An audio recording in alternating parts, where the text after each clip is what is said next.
Hi friends, শিক্ষকদের কি তথ্য দিতে হচ্ছে, সুপ্রিম কোর্টের নির্দেশে বড় পদক্ষেপ নিল কেন্দ্র সরকার। এই ভিডিওতে আমরা সেই বিষয়টা জানব যে শিক্ষকদের টেট পাস বাধ্যতামূলক। এই আবহে সমস্ত রাজ্য এবং কেন্দ্রশাসিত অঞ্চলগুলিকে কেন্দ্র সরকারের পক্ষ থেকে চিঠি পাঠানো হয়েছে। তো কি তথ্য শিক্ষকদের দিতে হবে সেটা এই ভিডিওতে আমরা জানব।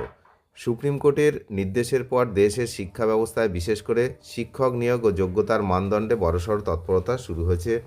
গত 1 সেপ্টেম্বর 2025 দেশের শীর্ষ আদালত টেট কে বাধ্যতামূলক করেছে।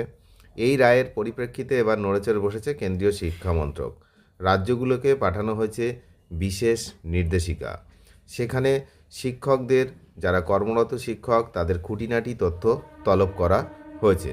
কেন্দ্রীয় শিক্ষা দপ্তরের পক্ষ থেকে একটি ডিও লেটার জারি করা হয়েছে, যার মূল লক্ষ্য হলো রাজ্যের প্রাথমিক ও উচ্চ প্রাথমিক স্তরের শিক্ষকদের বর্তমান স্থিতি যাচাই করা।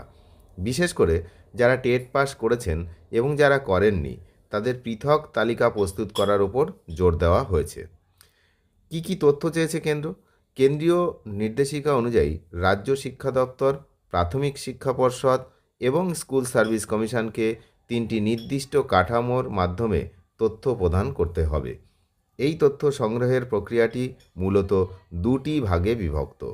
একটা হচ্ছে প্রশাসনিক তথ্য এবং শিক্ষকদের ব্যক্তিগত পরিসংখ্যান, এই দুটো। প্রথম ধাপে রাজ্যগুলি তাদের শিক্ষক নিয়োগকারী সংস্থা এবং নিয়োগ বিধি সংক্রান্ত তথ্য রাজ্যগুলিকে কিন্তু জানাতে হবে।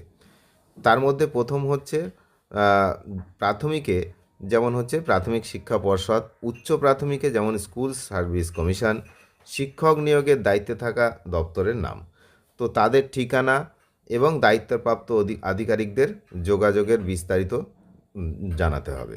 তারপরে যোগ্যতার মাপকাঠি রয়েছে। প্রথম থেকে অষ্টম শ্রেণী পর্যন্ত শিক্ষকতার জন্য রাজ্যে ন্যূনতম কী শিক্ষাগত যোগ্যতা ধার্য করা হয়েছে বা ধার্য রয়েছে এখন, সেগুলো জানতে চাওয়া হয়েছে। আর পদোন্নতির নিয়মটাও জানতে চাওয়া হয়েছে, যে শিক্ষকদের প্রমোশন বা কেরিয়ার, এই যে প্রমোশন, সেটার জন্য কি শর্ত রাখা হয়েছে তাও স্পষ্টভাবে জানাতে হবে। সবচেয়ে গুরুত্বপূর্ণ অংশ হলো শিক্ষকদের ব্যক্তিগত পরিসংখ্যান। এখানে প্রাথমিক 1ম থেকে 5ম শ্রেণী, উচ্চ প্রাথমিক 6ষ্ঠ থেকে 8ম শ্রেণী স্তরের শিক্ষকদের তথ্য আলাদাভাবে দিতে বলা হয়েছে। এই তথ্যের মূল ফোকাস হলো টেট পাস ও চাকরিতে যোগদানের সময়কাল। এগুলো বয়সের বয়স সীমা অনুযায়ী, 21 থেকে 60 বছর বয়স, এগুলো শিক্ষকদের ভাগ করে দিতে হবে। কীরকম না, যোগদানের সময়কাল কীরকম, 2011 সালের 1 জানুয়ারির আগে কতজন শিক্ষক চাকরিতে যোগ দিয়েছেন এবং 2011 সালের পরে কতজন যোগ দিয়েছেন তার পৃথক হিসাব কিন্তু দিতে হবে। অর্থাৎ চাকরিতে যখন যোগদান করেছিলেন সেই সময়টা ঠিকঠাকভাবে আলাদা করে দিতে হবে। তারপরে টেট পাসের তথ্য, 2010 সালের আগে যোগদানকারীরা কতজন শিক্ষক টেট পাস করেছেন এবং 2011 পরে যোগদানকারীদের মধ্যে কতজন টেট উত্তীর্ণ তার সংখ্যাও জানাতে হবে। আর এক্সামটেড ক্যাটাগরি আর কি, এমন কোনো শিক্ষক আছেন কি যাদের বিশেষ কারণে টেট থেকে অব্যাহতি দেওয়া হয়েছে? যদি থাকে তবে তার সংখ্যা এবং কী কারণে তাকে এখান থেকে ছাড় দেওয়া হয়েছে সে বিষয়ে জানাতে হবে। তাহলে এখন সবাই বলছে যে কেন এই তথ্য সংগ্রহ করছে হঠাৎ করে কেন্দ্র? কারণ সুপ্রিম কোর্টের নির্দেশের পর এটি স্পষ্ট যে আগামী দিনে শিক্ষকতার চাকরিতে টেট পাস থাকাটা আবশ্যিক শর্ত হিসাবে গণ্য হবে। এতদিন ধরে যারা টেট পাস না করেই চাকরি করছিলেন বা যাদের নিয়োগ এনসিটির গাইডলাইন আসার আগে হয়েছিল, তাদের ক্ষেত্রে এই তথ্য সংগ্রহ অত্যন্ত তাৎপর্যপূর্ণ।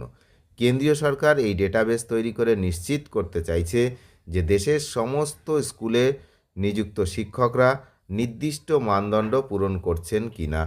রাজ্য সরকারকে দ্রুত এই তথ্য নির্দিষ্ট ফরম্যাটে পাঠাতে হবে 16 জানুয়ারির মধ্যে, চলতি মাসের 16 তারিখের মধ্যে, অর্থাৎ আর 5 থেকে 6 দিনের মধ্যেই কিন্তু আপনাকে এই রাজ্যকে জানাতে হবে এই সমস্ত বিষয়টা। এখন ওয়াকিবহাল মহল যারা রয়েছেন তারা মনে করছেন যে কেন্দ্র এটা নেওয়ার দুটো কারণ রয়েছে। একটা হচ্ছে এই জানতে চাওয়া যে কার কী কন্ডিশন রয়েছে, কোন শিক্ষক কোন পজিশানে রয়েছে। আর একটা বিষয় হচ্ছে কোন রাজ্য থেকে কি মতামত আসছে, যে তারা এই বিষয়ে কি ভাবছে, তো সেটাও কিন্তু কেন্দ্র জানতে চাইছে। তো সেই হিসাবে পরবর্তীকালে তারা অর্ডিন্যান্স জারি করতে পারে কেন্দ্র সরকার। অর্ডিন্যান্স জারি করে এই যে যারা সিনিয়র টিচার রয়েছেন তাদের এই বিষয়টা কিন্তু কেন্দ্র সরকার গুরুত্ব সহকারে দেখতে পারেন, এমনটাই কিন্তু মনে করছেন শিক্ষাবিদ থেকে ওয়াকিবহল মহল। অনেক ধন্যবাদ শেষ পর্যন্ত দেখার জন্য। নিয়মিত আপডেট পেতে চ্যানেলে নতুন হলে অবশ্যই চ্যানেলটিকে সাবস্ক্রাইব করে সঙ্গে থাকবেন। Thank you.